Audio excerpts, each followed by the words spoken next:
Good morning. Dale McCormick from Sundance Leather and Saddleworks in Mondovi, Wisconsin. And this is really my very first official video. And what I want to go over today is my work apron that I use in my saddle repair shop and the additions that I've made to it over the years. And yesterday I was watching a YouTube video by Don Gonzalez, and he has a tool pouch that he wears on an attached belt that he kind of put the challenge out there quite a while ago to have people make their own pouch and then send it in to him so he can see what he's inspired. And so I'm going to do that today. I'm going to go over the tools that I typically reach for when I'm doing any work to a saddle, whether it's a repair, a full restoration, or putting on new parts. So in the pouch itself, I carry a different set of tools somewhat than Don puts in his, but a lot of them are very similar. So I have an X-Acto knife for cutting and trimming leather pieces. I have a blunt tipped awl that I've had for years that is used. I typically use it when I'm putting on a billet strap, and I have to run lacing through a hole a number of times. These are really nice to have to widen the hole up so you can get that lace through the second time, or even the first time for that matter.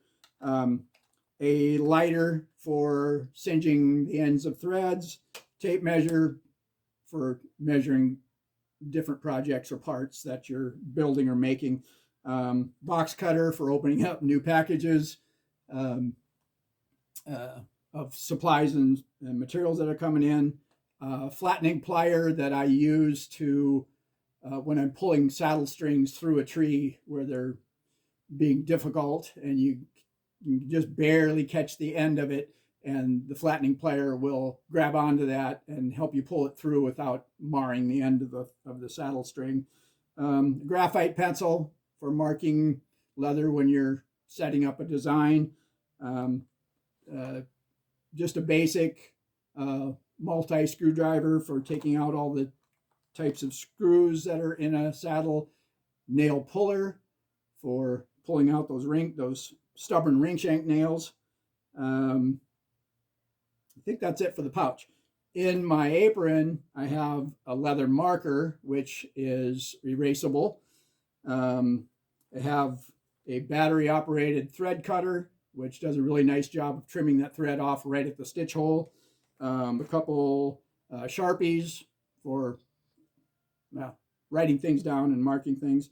A bleeder tool, which is used to create the blood knot when you're installing a new saddle string onto a saddle.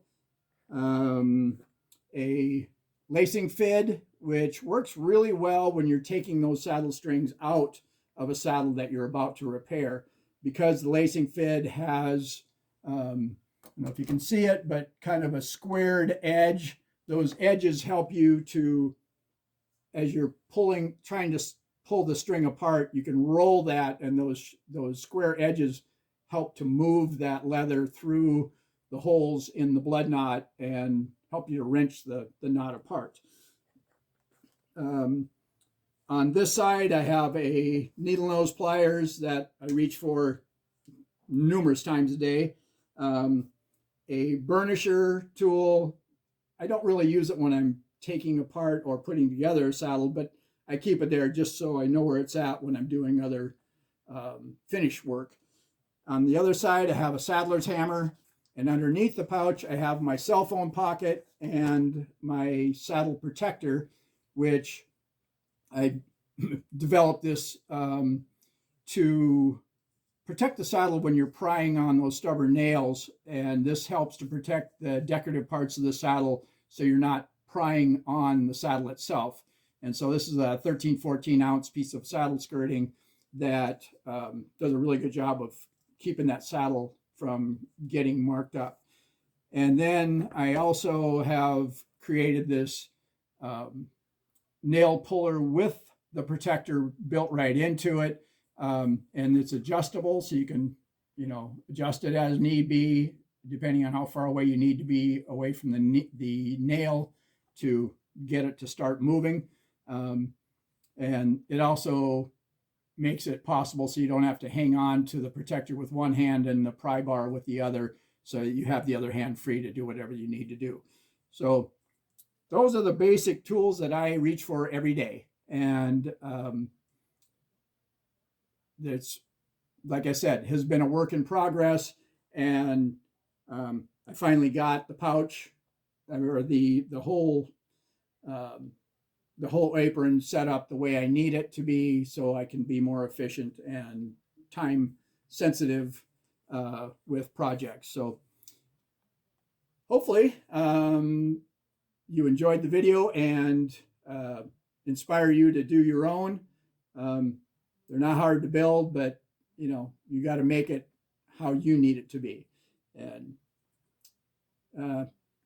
make a comment. Let me know what you think. And we'll talk to you later. Maybe I'll do a few more videos.